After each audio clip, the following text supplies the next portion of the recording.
తెలుసు. దేవుడు ఎంత గొప్ప రక్షణను వారికి ఇచ్చాడో వారికి తెలుసు. ఐగుప్తు బానిసత్వం నుంచి దేవుడు బయటికి తీసుకొచ్చి ఒక మంచి స్వాతంత్రాన్ని వారికి ఇచ్చాడు, వారికి తెలుసు. ఆ స్వాతంత్రంలో వారు జీవిస్తూ ఉన్నారు. అటువంటి వారు దేవుని బిడలుగా ఉన్న వారితో ఈ ప్రవక్త మాట్లాడుతున్న మాట ఏంటంటే, ఎన్నాళ్ళ మటుకు మీరు రెండు తలంపుల మధ్య ఉంటారు. యెహోవా దేవుడైతే యెహోవాను అనుసరించండి, లేకపోతే బయలు దేవుడైతే ఆ బయలునే మీరు అనుసరించండి. కానీ రెండు తలంపుల మధ్య మీరు ఉండొద్దు అని ఒక ప్రవక్త తన ప్రజలకు చెప్తా ఉన్నాడు. ఈరోజున దేవుడు మనతో మాట్లాడుతున్న మాట ఏంటంటే, ప్రజలు రెండు తలంపుల మధ్య జీవించడం మనం చూస్తూ ఉన్నాం. ఒక తలంపు మీద, ఒక స్టాండింగ్ మీద వాళ్ళు ఉండట్లేదు, ఒక మాట మీద వాళ్ళు ఉండట్లేదు, ఒక నడిపింపు మీద వారు ఉండట్లేదు, ఒక తీర్మానముతో, ఒక సమర్పణతో వారు ఉండట్లేదు. వారి దృష్టిలో ఎట్లా ఉందనంటే, అవ్వ కావాలి, మీకు అందరికీ తెలుసు సామెత, అవ్వ కావాలి, బువ్వ కూడా కావాలి. ఎక్కడైనా పనికొస్తుందేమో కానీ దేవునిలో మాత్రం ఇది పనికి రానే రాదు. చాలామంది జీవితాల్లో వారు సమర్పణతో ఒక్క మార్గంలో నడవటానికి వారు ఇష్టపడట్లేదు, ఒక్క భక్తిలో వాళ్ళు ఉండటానికి ఇష్టపడట్లేదు, ఒకే మాట మీద వారు ఉండటానికి ఇష్టపడట్లేదు, ఒకే సన్నిధిలో, ఒకే మాట మీద, ఒకే వాక్యముతో, దేవుని నడిపింపుతోనే ఉండటం వారు చాలామంది ఫెయిల్ అయిపోతూ ఉన్నారు.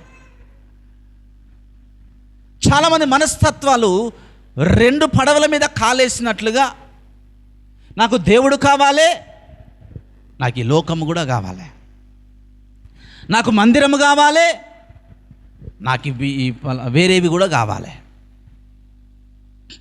మనుషులు తమ యొక్క ఆలోచనలు, తమ యొక్క తలంపులు, తమ యొక్క పద్ధతులు, తమ యొక్క ఆత్మీయ స్థితిగతులు ఒకే దానిపై నిలబెట్టడానికి ఇష్టపడలేని వారు, ఓపిక లేనివారు, దేవుని కొరకు తమ్మును తాము నిలుచుని ఉండలేని వారు ఈ రోజుల్లో అనేక మంది ఉన్నారు. అటువంటి వారి కొరకు దేవుడు ఈ రోజున మనతో మాట్లాడుతున్న మాట ఏందో తెలుసా? ఏలియా ప్రవక్త తన ప్రజలను పిలిచి, ఎన్నాళ్ళ మట్టుకు మీరు రెండు తలంపుల మధ్య ఉంటారు? ఎన్నాళ్ళ మట్టుకు మీరు రెండు ఆలోచనల మధ్య ఉంటారు? రెండు ప్రయత్నాలు. ఒకసారి దేవుని మందిరానికి వస్తారు వాళ్ళు, ఇంకొకసారి ఆ బయలుకు పోయి పూజ చేస్తారు. ఒకసారి దేవుని దగ్గర ఒక క్షమాపణ అడుగుతారు, ఒకసారి ఆ బయలు దగ్గరికి వెళ్తారు. దేవుని ప్రజల్లో దేవునికి ఇష్టం లేనిది ఏందనంటే, దేవుని వాక్యంలో రాయబడిన మాట, మనము వెచ్చగానైనా ఉండాలి. ప్రకటన గ్రంథంలో 2వ అధ్యాయంలో రాయబడి ఉంటుంది, మనము చల్లగానైనా ఉండాలి.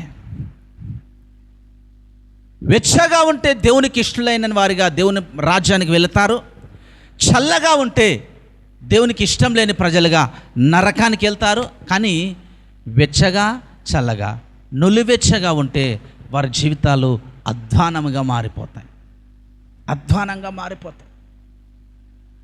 దేవుని యొక్క కృపను చూస్తారు, దేవుని యొక్క మంచితనాన్ని, ప్రేమను చూస్తారు, మళ్ళీ లోకం యొక్క మాలిన్యము వైపు పరిగెత్తుతారు, లోకం నాకు కావాలంటారు. వారి జీవితాలు అటు దేవునికి దగ్గర కావు, అటు పూర్తిగా లోకానికి కూడా దగ్గర కావు.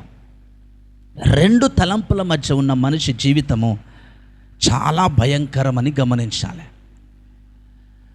నీ జీవితంలో రెండు తలంపులు, ఏ విషయాలను రెండు తలంపులు పెట్టుకుంటూ ఉన్నావు?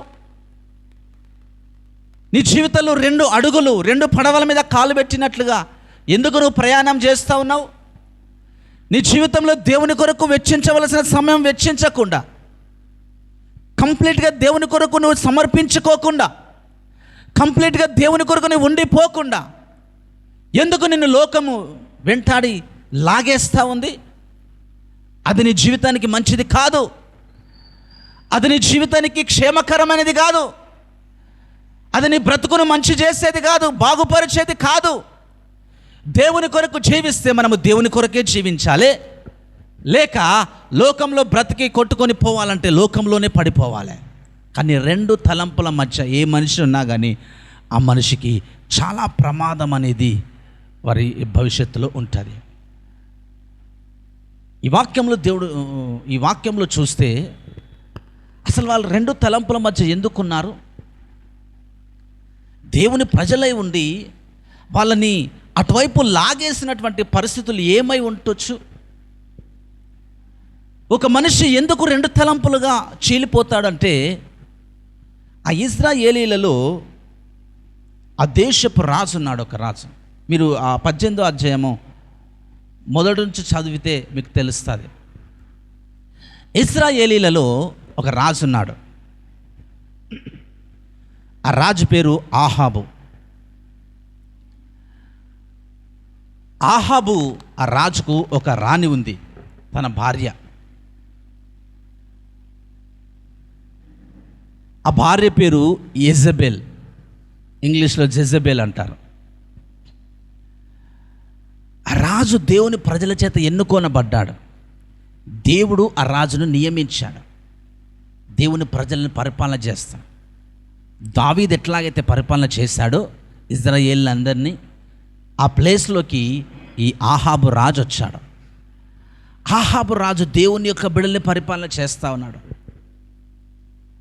అయితే తన ప్రజలను దేవుని యొక్క చిత్తానుసారంగా పరిపాలన చేయకుండా ఏదైతే తన భార్యను తను చేసుకుని ఉన్నాడో, ఆ భార్య ఆహాబు యొక్క జీవితాన్ని పూర్తిగా మార్చేసింది అన్నట్ట. ఆ భార్యకు దేవుని యందు భయభక్తులు తెలీదు. యెజబెలు అనేటటువంటి తన భార్యకు దేవుని గురించినటువంటి ఆ భయము లేదు. దేవుని గురించినటువంటి భయము లేకుండా తను విగ్రహారాధన చేస్తుంది, తను బలులు అర్పిస్తుంది, బయటి వాటికి తను మంత్రాల దగ్గరికి వెళ్తుంది, తను దేవునికి ఇష్టం లేని పనులన్నీ చేస్తుంది. ఆ యొక్క యెజబెలు యొక్క ఒక్క వ్యక్తి, దేవునికి విరోధమైన మనస్తత్వము కలిగిన వ్యక్తి, దేవునికి ఇష్టం లేని పనులన్నీ చేసే వ్యక్తి దేవుని ప్రజల మధ్యలోనికి వచ్చింది. దేవుని ప్రజల మధ్యలోనికి వచ్చి లోకంలో ఉన్న విషయాలన్నీ కూడా దేవుని యొక్క మందిరంలోనికి, దేవుని జనాంగంలోనికి తెచ్చింది. లోకంలో ఉన్న విషయాలు ఏందనంటే మంత్రాల సంగతులన్నీ కూడా దేవుని ప్రజల్లోకి పెట్టడము, ఆయా బయలు దేవతలను తెచ్చి విగ్రహాలు చేసి పూజించడము, లేకపోతే మొత్తం ఆధిపత్యం చేయడము, భర్త మీద అధికారం చేయడం, సేవకులను హింసించడం, సేవకులను దుర్మార్గముగా ప్రవర్తించటం, సేవకుల పైన. ఒక దేశానికి దేవుని చిత్తము కాని పరిస్థితులు ఎన్ని ఉన్నాయో అవన్నీ కూడా యెజబెలు ఆ దేశంలో తెచ్చిపెట్టింది.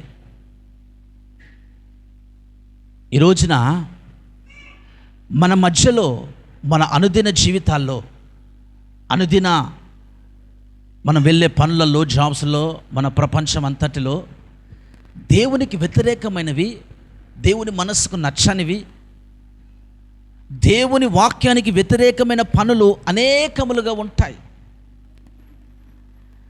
దేవుని బిడ్డలుగా మనం చేయవలసిన పని ఏంటంటే, ఏ దాన్ని కూడా మనం ముట్టుకోకుండా, దేని జోలికి కూడా మనం పోకుండా, నేను దేవునికి చెందిన బిడ్డని, నేను దేవునికి చెందిన వ్యక్తిని, నన్ను పాడు చేసే ఈ ప్రవర్తన నాకు అవసరం లేదు, నన్ను పాడు చేసే ఈ చెడు నాకు అవసరం లేదు, నన్ను పాపములోనికి తీసుకొని వెళ్ళే ఈ యొక్క అలవాట్లు నాకు అవసరం లేదని చెప్పి దేవునికి భయభక్తులు కలిగి ఉండటము ప్రతి విశ్వాస యొక్క అవసరతవై ఉంటుంది. ఈ రోజున యెజబెలు అనేటటువంటి వ్యక్తి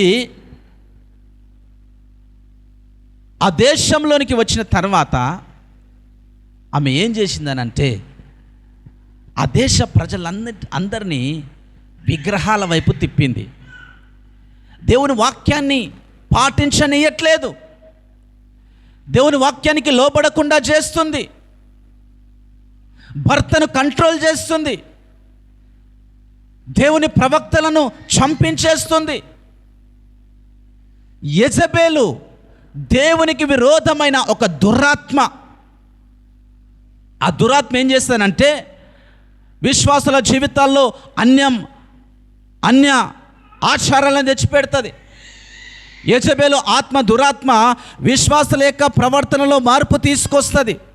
విశ్వాసులను దేవుని వాక్యమందు నిలవకుండా చేస్తుంది.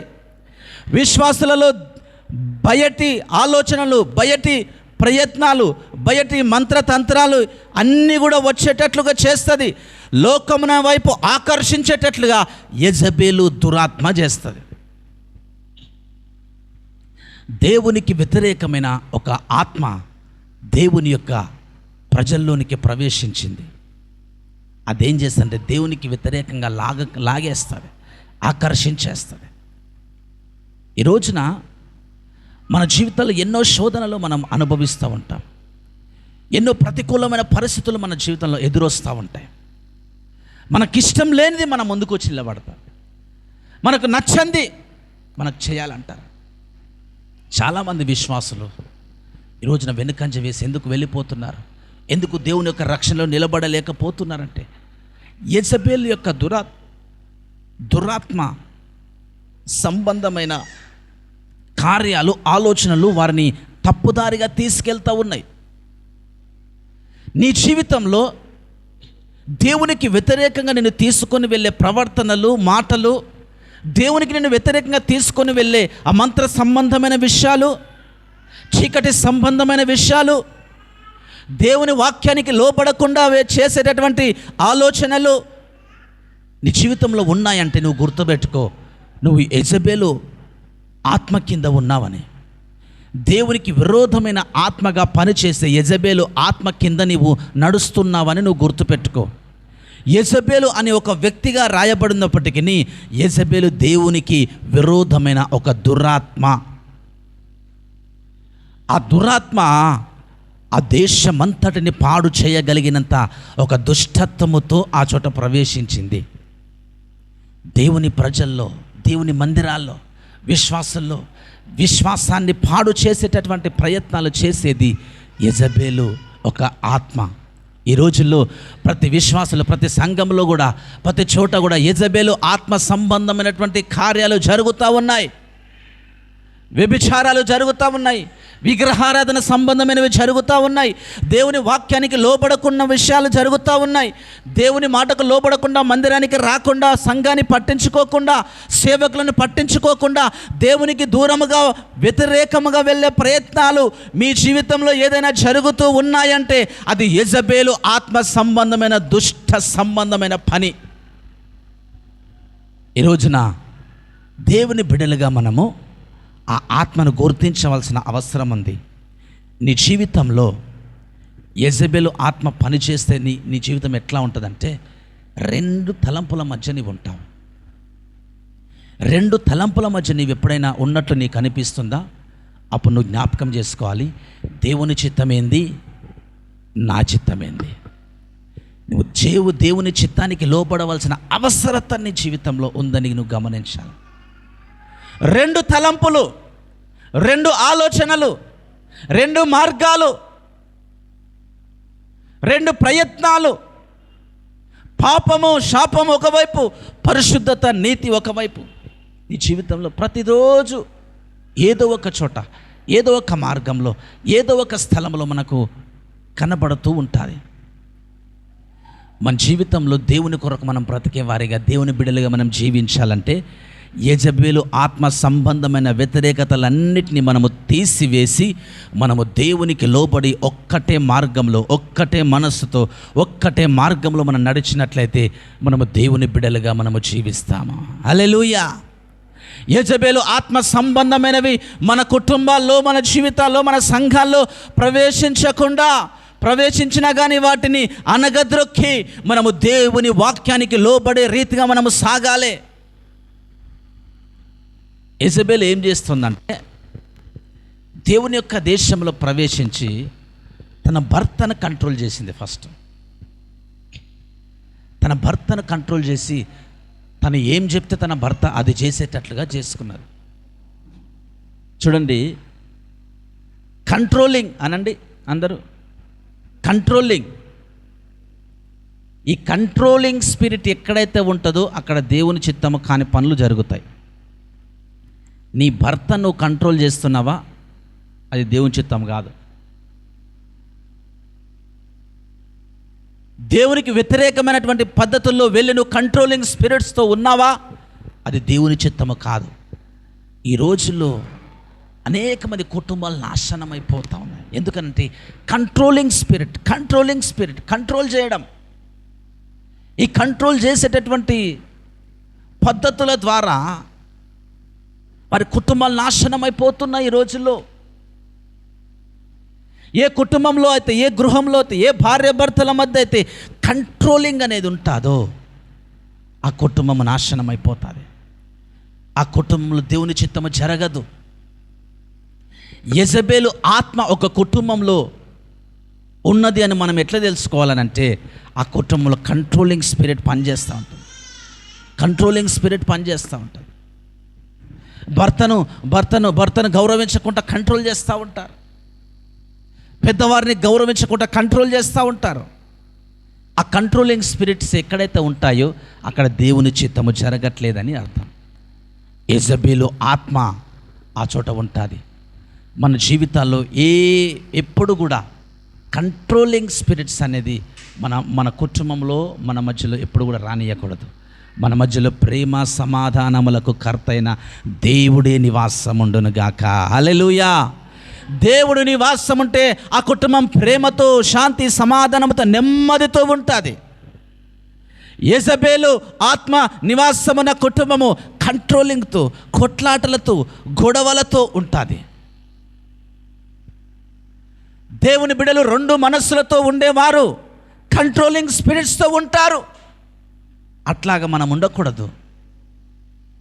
ఈ యెజబెల్ ఇంకా ఏం చేస్తుందంటే భర్తను కంట్రోల్ చేస్తుంది. ఇంకొకటి ఏంటంటే దేవుని యొక్క ప్రవక్తలకు వ్యతిరేకంగా పనిచేస్తుంది. చూడండి, ఆ 18వ అధ్యాయము మొదటి నుంచి మీరు ఒక 2-3 వచనాలు చదవండి ఒకసారి. 18వ అధ్యాయం చదువుతాను. అనేక దినములైన తర్వాత 3వ సంవత్సరం యెహోవా వాక్కు ఏలియాకు ప్రత్యక్షమై, నేను భూమి మీద వర్షము కురిపింపబోచున్నాను, వెళ్ళి ఆహాబును దర్శించమని సెలవీయగా, ఆహాబును దర్శించక ఏలియా వెళ్ళిపోయెను. షోమ్రోనులో ఘోరమైన క్షామము కలిగి ఉండగా ఆహాబు తన గృహ నిర్వాహకుడకు ఓబజ్జాను పిలిపించెను. ఓబజ్జా యెహోవా యందు భయభక్తులు గలవాడై యెజబెలు యెహోవా ప్రవక్తలను నిర్మూలము చేయుచుండగా గుహలో 70 మందిగా 100 దాచి అన్నపానములు ఇచ్చి వారిని పోషించెను. యెజబెల్ ఏం చేస్తుందంట 4వ వచనంలో, యెహోవా ప్రవక్తలను చంపించేస్తుందంట.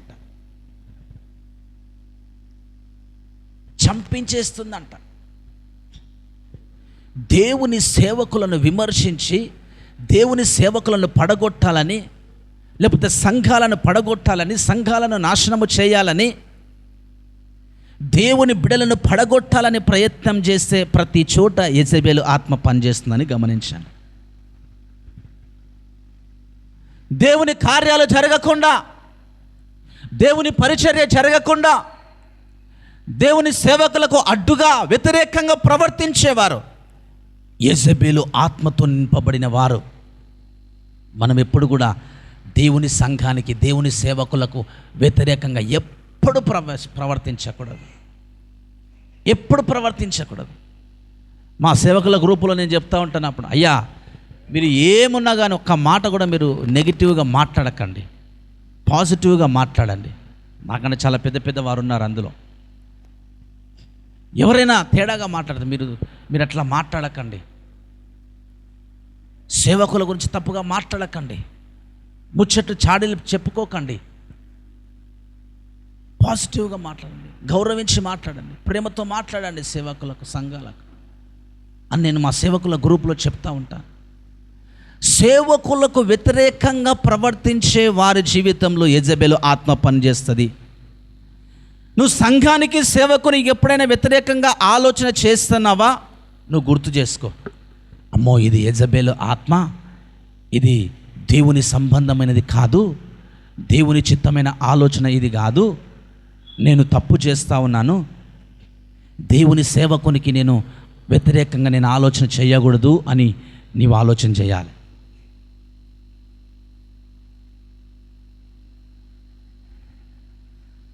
దేవుని సంబంధమైన ఆలోచన కలిగిన వారు సంఘము కొరకు మంచిగా ఆలోచన చేస్తారు, దేవుని కొరకు మంచిగా ఆలోచన చేస్తారు, దేవుని సేవకుల కొరకు మంచిగా ఆలోచన చేస్తారు. యెజబెలు ఆత్మ కలిగిన వారు సేవకులకు వ్యతిరేకంగా ప్రయత్నం చేస్తారు, సంఘాన్ని నాశనము చేసేటట్లుగా ఉంటారు. ఈ యెజబెలు కూడా అదే పని చేసింది.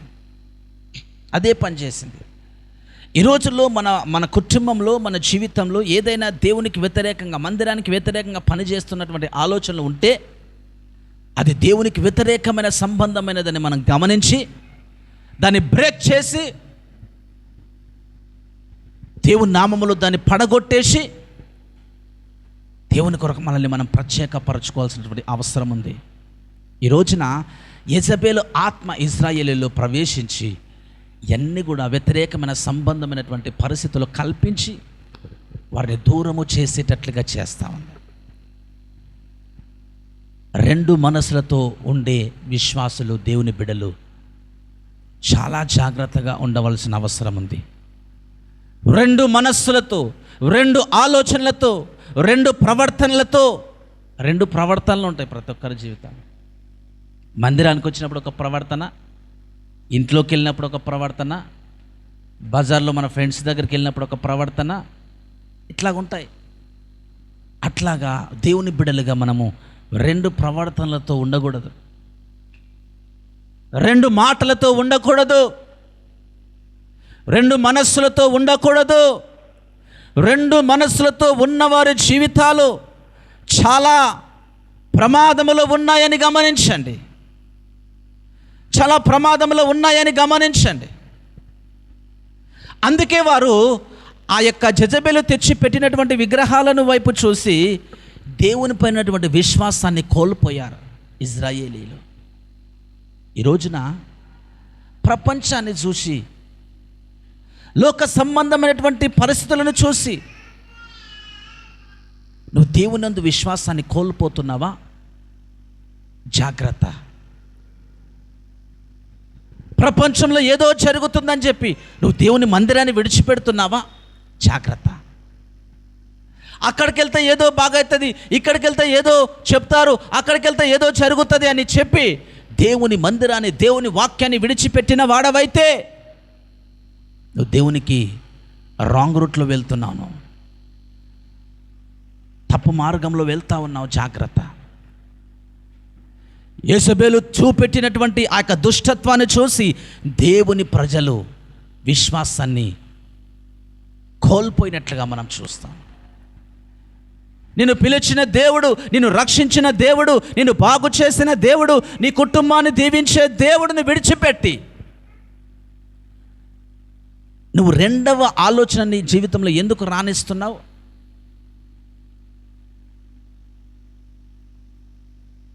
రెండు మనస్సుల మధ్యలో దేవుణ్ణి విడిచిపెట్టి వేరే దాని వైపున చూపు వెళ్ళకుండునుగాక. నీ కనుదృష్టి దేవుని వాక్యమును విడిచి అబద్ధమైన వాటి వైపు త్రిప్పకుండునుగాక. యెజబెలు నీకు చెప్పిన దాన్ని బట్టి, నీకు చూపించిన దాన్ని బట్టి దేవుని యందు విశ్వాసమును విడిచిపెట్టి లోకం వైపు నువ్వు చూస్తే నీ విశ్వాసాన్ని కోల్పోతావు. ఇశ్రాయేలీలు చేసిన తప్పేందనంటే అబద్ధాన్ని చూసి సత్యమైన దాన్ని విడిచిపెట్టి రెండు మనస్సులు వాళ్ళ లోపల వచ్చాయి. దేవుని యందు భయభక్తులు విడిచిపెట్టారు. వాళ్ళు విడిచిపెట్టి ఎక్కడ పడితే అక్కడ ధూపాలు వేస్తున్నారు, ఎక్కడ పడితే అక్కడ బయలుకు బలులు అర్పిస్తున్నారు, విగ్రహాలను ఆరాధిస్తున్నారు. దేవుని ప్రజలు, దేవుని రాజ్యంలో ఉన్న ప్రజలు, దేవుని పిలుపుకు లోబడి వచ్చిన ప్రజలు, దేవుడి చేత రక్షింపబడిన ప్రజలు దేవుణ్ణి విడిచిపెట్టి మూర్ఖమైన వాటి వైపు త్రిప్పబడేటటువంటి పరిస్థితులు మన జీవితంలో ఎప్పుడు కూడా రాకుండా మనం చూసుకోవాలి. హల్లెలూయా, హల్లెలూయా. వారు అందుకని రెండు మనసుల మధ్య ఉన్నారు. విశ్వాసాన్ని తొలగించారు, బయళ్ళకు బలు అర్పిస్తున్నారు, విగ్రహాలకు బలు అర్పిస్తూ దేవుని చిత్తము కాని పనులను వారు చేస్తూ ఉన్నట్లుగా మనం చూస్తూ ఉన్నాం. చూడండి, మొదట రాయబడిన మాటలు, భూమి మీద వర్షము కురిపింపబోచున్నాను, నువ్వు వెళ్ళి ఆహాబును దర్శించమని సెలవీయగా. దేవుని యొక్క చిత్తం ఏందో తెలుసా? తన ప్రజలు శాపములో ఉన్నారు, తన ప్రజలు క్షామముతో ఉన్నారు, కరువుతో ఉన్నారు. క్షామం అంటే కరువు. వారు పాపము చేసి దేవుని చిత్తము కాని వైపు వాళ్ళు పరుగులెత్తి శాపాన్ని కొని తెచ్చుకున్నారు. ఇజ్రాయేలీలలో వర్షము లేకుండా ఆగిపోయిందంట 3 సంవత్సరాలు. వర్షం కురవలే 3 సంవత్సరాలు. అయితే దేవుడు సెలవిచ్చాడు, నీవు ఇజ్రాయేళ్ల దగ్గరికి వెళ్ళి ఆహాబును దర్శించు, నేను వర్షము కురిపింపబోచున్నాను.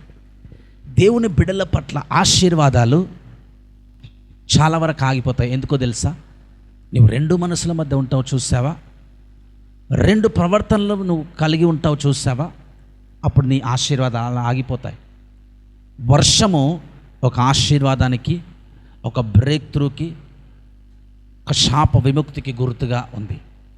మన జీవితంలో ఎందుకు ప్రభా జరగట్లేదు, ఎందుకు ప్రభా ఒక బ్రేక్ త్రూ రావట్లేదు, ఎందుకు ప్రభా ఇట్లాగా డిలే అవుతా ఉంది అని అంటే, నువ్వు రెండు మనసుల మధ్య జీవిస్తున్నావు, నీవు రెండు ప్రవర్తనల మధ్య జీవిస్తున్నావు, రెండు అడుగులు, రెండు మార్గాలలో జీవిస్తున్నావు. ఒకసారి ఈ మార్గంలోకి వస్తావు, ఒకసారి ఆ మార్గంలోకి పోతావు, ఒకసారి ఈ దారిలోకి వస్తావు, ఒకసారి ఆ దారిలోకి వస్తావు, ఒకసారి ఈ పడవ మీద, ఇంకొకసారి ఈ పడవ మీద.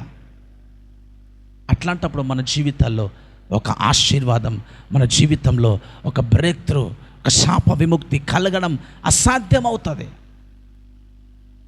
కాబట్టి దేవుడు ఏం చేస్తాడంటే, నేను వర్షాన్ని కురిపించబోతున్నాను, వర్షాన్ని కురిపింపబోయే ముందు నా ప్రజల దగ్గరికి వెళ్ళి వారిని సరిచేయి అన్నాడు. నీ జీవితంలో దేవుని ఆశీర్వాదము, నీ జీవితంలో దేవుని శాప విముక్తి నీ జీవితంలో కలిగి ఉండాలంటే రెండు మనసుల మధ్యని ఉండటము కాదు, దేవుని వైపు తిరగటం దేవుడికి ముఖ్యమై ఉన్నది. రోజున దేవుని వైపు తిరిగితే కానీ ఆ వర్షం రాదు. చూడండి, ఆ 18వ వచనం, ఇంటికి వెళ్ళిన తర్వాత మొత్తం చదువుకోండి. 18వ అధ్యాయం. వర్షము కురిపింపబోచున్నాను కాబట్టి నువ్వు ఈ పని చేయి అని దేవుడు చెప్పాడు. వర్షము కురిపింపబోయే ముందు రెండు మనస్సుల మధ్య ఉన్న వారి జీవితాల్లో సరిచేయబడి ఒక్క మనస్సు మీదికి రావాలి. హల్లెలూయా. నీ జీవితం మారాలి, నీ జీవితంలో కార్యాలు జరగాలి, నీ జీవితంలో బ్లెస్సింగ్ రావాలంటే నువ్వు రెండు మనసుల మధ్య ఓబీసలాగటం కాదు, కానీ నీ ఒక్క మనస్సు మీదికి రావాలి. హల్లెలూయా. యెహోవా దేవుడైతే యెహోవానే సేవించండి, ఇంకో మనస్సు మీలోనికి రానివ్వకండి. యేసయ్య నీ కొరకు ప్రాణం ఇచ్చాడు, రక్తం గార్చాడు, నిన్ను రక్షించాడు, నిన్ను ప్రేమించాడు. అలాంటి వాడు ఎవరూ లేరు. ఇంకో ఆలోచన రానియకండి మీ లైఫ్లో. నా ప్రభు కొరకు నేను నా ప్రాణమైన పెడతానన్నటువంటి స్థిరమైనటువంటి విశ్వాసంలో ఉండండి. అంతకు వేరుగా ఉన్న ఆలోచన మీ జీవితంలో రానియకండి. ఒకటే మాట మీద మనం ఉండాలి క్రైస్తవులుగా, ఒకటే మనస్సుతో మనం ఉండాలి క్రైస్తవులుగా. రెండు మనస్సుల మధ్య ఉంటే ఆయన ఏం చేస్తాడు? నులివెచ్చని నీటిని చెప్పండి ఏం చేస్తాడు? ఉమ్మివేస్తాడు. నులివెచ్చనిగా ఉన్నది ఆయన తీసుకోడు. రెండు తలంపుల మధ్య, రెండు మనసుల మధ్య, రెండు ప్రవర్తనల మధ్య మనం అనుకుంటాం, అబ్బా ఎవరు చూడలేదురా భయ్, నేను ఒక్కనే అని అనుకుంటాం. ఎవ్వరికి తెలీదు, నా ప్రవర్తన ఎవ్వరికి తెలీదు అని అనుకుంటాం. ఎవ్వరు లేకముందు కూడా మనం ఏం చేసింది, దేవుడు తన అగ్ని నేత్రముల చేత ఆయన ప్రకాశమానమైన నేత్రముల చేత మనల్ని చూసే దేవుడు ఆయన. రెండు మనసుల మధ్య ఉన్నవారు ఎప్పుడు కూడా నేను చేసేది ఎవరికి తెలియకూడదని ఎప్పుడు కూడా పొరపాటున కూడా అనుకోవడానికి వీల్లేదు. ఆయన ఎరిగి ఉన్నవాడు, ఆయన మనల్ని చూస్తూ ఉన్నవాడు, మన జీవితాన్ని కనిపెడుతూ ఉన్నవాడు, మన పైన దృష్టి పెట్టి ఉంచుతున్నవాడు ఆయన. ఆయన చూస్తాడు మన లైఫ్ని, ఆయన చూస్తాడు. చూసి మనము ఏ వైపుగా మనం ప్రయాణం చేస్తున్నామో ఆయన పరీక్షిస్తాడు. అందుకని రెండు తలంపుల మధ్య ఉండకండి, మీరు ఒక్క తలంపులోనికి రండి అని దేవుడు చెప్తా ఉన్నాడు. ఈ రోజున మనము ఆయన వాక్యములోనికి మనం వచ్చుదుముగాక. రెండు తలంపుల మీద కాకుండా ఒకే తలంపుమై పైకి మనం వచ్చుదుముగాక. దేవుడు మనల్ని దర్శించి మనల్ని ప్రేమించి ఈ రోజున మన మీద ఒక వర్షాన్ని పంపించబోయే ముందు మనల్ని సరిచేసుకోవడానికి ఆశపడతా ఉన్నాడు. రెండు తలంపుల మధ్య మీరు ఉన్నారేమో, సరి చేసుకుని ఒక్క తలంపు మీదకి రండి, ఒక్క తలంపు మీదకి రండి. చూడండి, అదే చోట ఈ వ్యక్తి ఓబజ్జా అనే వ్యక్తి రాజుకి గృహ నిర్వాహకుడిగా ఉన్నాడు. అంటే ఒక గవర్నర్ లాగా, రాజ్యంలో ఒక గవర్నర్ లాగా, సీఎం కింద ఒక గవర్నర్ ఉంటాడు, పిఎం కింద ఒక గవర్నర్ ఉంటాడు. ఆ గవర్నర్ లాగా అన్నీ కూడా ఆయనే చూసుకుంటాడు. ఆహాబు దేవునికి వ్యతిరేకమైనటువంటి స్థితిలో ఉన్న, ఆహాబు భార్య దేవునికి వ్యతిరేకంగా అందరిని నడిపిస్తున్న భయంకరమైనటువంటి స్థితుల మధ్య కూడా ఆ ఓబజ్జా అనేటటువంటి వ్యక్తి దేవుని పని చేస్తూ ఉన్నాడు. చూడండి మీరు, ఓబజ్జా అంత ప్రతికూలతలో, అంత వ్యతిరేకతలో, అంత ప్రమాదకరమైన పరిస్థితులలో కూడా నా దేవుని కొరకు నేను ప్రవక్తలను రక్షించాలి, దేవుని పని చేయాలి, సంఘంలో పరిచర్య చేయాలి, సేవకులకు సహకరించాలి, సేవకుడు ఎప్పుడు పిలిచినా కానీ వెళ్ళాలి, లేకపోతే దేవుని వాక్యాన్ని ప్రకటించాలి. ఈ ప్రతికూలతలో, ఈ యొక్క వ్యతిరేకతల మధ్యలో కూడా నేను నా దేవుని పని చేయాలన్నటువంటి ఒక మంచి తీర్మానముతో ఒకే మనసుతో ఉన్నాడు. వారందరూ కూడా రెండు మనసుల మధ్య కొట్టుమిట్టాడుతున్నప్పుడు ఈ ఓబజ్జా అనే వ్యక్తి అంత వ్యతిరేకమైన పరిస్థితుల్లో కూడా దేవునికి ఒక సాక్షిగా నిలబడ్డాడు. హల్లెలూయా! దేవుని ప్రవక్తలను కాపాడాడు. 100 మందిని రాజుకు, రాజ్యానికి, సైనికులకు కనపడకుండా దాచిపెట్టి వారిని భోజనముతో, పానముతో చూసుకోవడం అంత ఈజీయా అండి? అంత ఈజీ కాదు. ఇప్పుడున్న ప్రభుత్వం వైపు ఎక్కడ గొడవలక్కనే ఈ చిన్న పరిస్థితులకే అట్లా ఉంటున్నాయి. అట్లా ఆ కాలంలో దేవుని ప్రజలకు వ్యతిరేకమైన పరిపాలనలో కూడా దేవుని కొరకు, దేవుని ప్రవక్తలను అంతగా కాపాడి దేవుని కొరకు నిలబడగలిగే ఒక నిజమైనటువంటి దేవుని సాక్షి ఆ చోట నిలబడి ఉన్నాడు ఆయన ఓబజ్జా. రెండు మనసుల మధ్య కొట్టుమిట్టాడే ప్రజల కన్నా మనము ఓబజ్జా లాంటి సాక్ష్యము కలిగిన జీవితాన్ని మనం కలిగి ఉండాలి.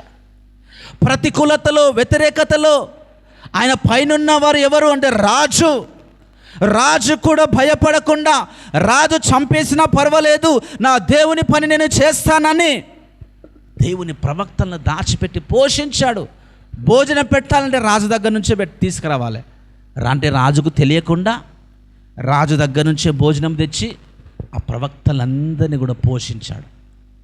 ఎంత ధైర్యము కలిగిన అడుగులవి, ఎంత దేవుని కొరకు సాక్ష్యం ఇచ్చేటటువంటి అడుగులవి.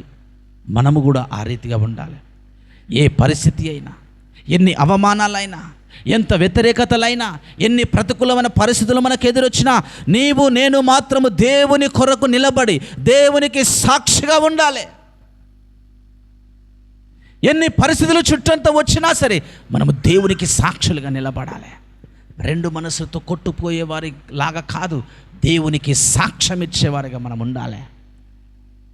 ఓబజ్జాను చూసి మనం నేర్చుకోవాల్సిన విషయం ఏంటంటే, రెండు మనస్సుల మధ్య కాదు, ఒక్క మనస్సు మీదకి రావాలి. నువ్వు దేవుని మందిరానికి వచ్చి నువ్వు రెండు మనసుల మధ్య ఉంటే దేవుడు మన పట్ల సంతోషించేవాడు కాదు, బాధపడతాడు. నా బిడ్డ ఎందుకు, నా కుమారుడు ఎందుకు రెండు మనసుల మధ్య కొట్టుమిట్టాడుతుంది? ఒక్క మనస్సుతో, ఒక్క సమర్పణతో, ఒక్క తీర్మానంతో దేవుని మందిరంలో మనం ఉండగలిగితే మన కొరకు దేవుడు శాసనములను కూడా మార్చేస్తాడు, గొప్ప కార్యాలు మన కొరకు చేస్తాడు అని దేవుని కొరకు ఏలియా నిలబడి దేవుని కార్యాన్ని జరిగించాడు. చూడండి, అదే చోట చూడండి, దేవుడు తనకు చెప్పిన విధముగా ఆ చోటకు వెళ్ళి, మీరు యెహోవా వైపైన ఉండండి, బయలు వైపైన ఉండండి అని చెప్పి దేవుని కొరకు ఆకాశం నుంచి అగ్ని దించినటువంటి ఆ సాక్ష్యాన్ని మనమందరము చూసాం, విన్నాము.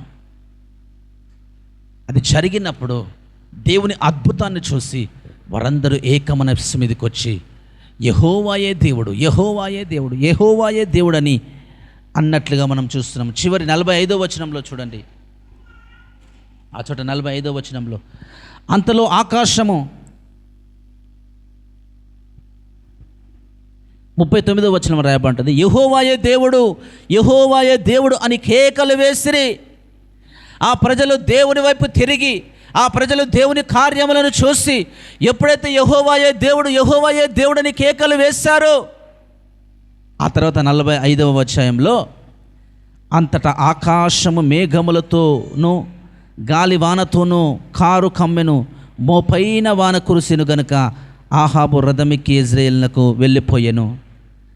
దేవుని ప్రజలు తన వైపు తిప్పబడ్డ తర్వాత దేవుడు వర్షాన్ని పంపించాడు. శాపము తొలగించబడ్డ తర్వాత, రెండు మనసులు ఏకముగా చేయబడ్డ తర్వాత, దేవుని ఒప్పుకున్న తర్వాత, దేవుని కొరకు సమర్పించుకున్న తర్వాత వారి దేశంలో, వారి కుటుంబంలో నూతన ఆశీర్వాదము విడుదల చేయబడ్డదే. దేవుని వైపు తిరగకుండా, ఒక్క మనస్సు మీదకి రాకుండా దేవుని కొరకు మనం కార్యాలు చూడలేమండి. దేవుని బిడ్డలుగా ఒక్క మనస్సు కొరకు మనం ప్రయాసపడాలి. ఈ రోజున ఒక్క మనస్సుతో మనం ఉంటే మన జీవితంలో అద్భుతాలు జరుగుతాయి. ఒక్క మనస్సుతో నువ్వు దేవుని వెంబడిస్తే నీ జీవితంలో అద్భుతాలు చూస్తావు, ఎప్పుడు చూడలేని కార్యాలను చూస్తావు.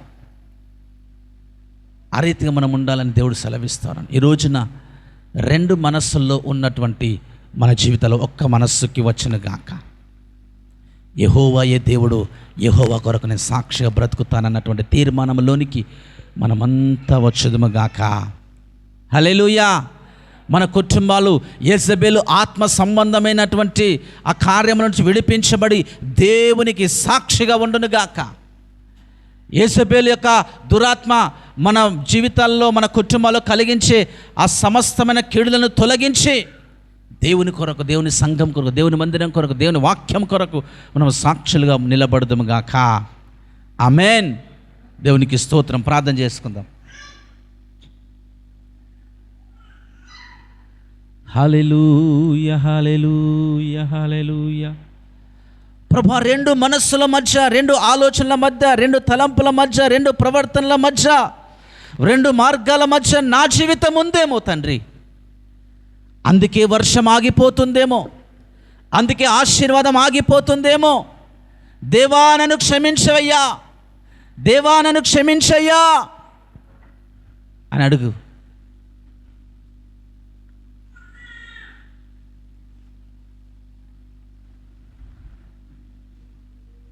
నా కుటుంబంలో రెండు మనస్సులు గలవారు ఉన్నారేమో.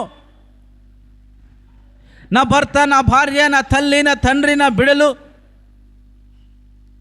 ఎవరు కూడా రెండు మనస్సులతో ఉండటానికి వీల్లేదయ్యా. ఒకే మనస్సుతో ఉండే భాగ్యాన్ని దయచేయండి. ఒకే మనస్సు, ఒకే సమర్పణ, ఒకే ప్రవర్తన, ఒకే మార్గంలో నేను ఉంటానయ్యా, నన్ను దర్శించు తండ్రి, నీ కార్యము జరిగించు ప్రభు నా జీవితంలో అని ప్రార్థన చేయి.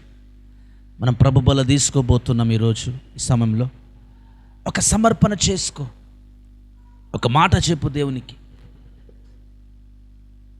ఏ లోపముతో నీవు ఉన్నావు, ఏ లోపముతో ఉన్నావు,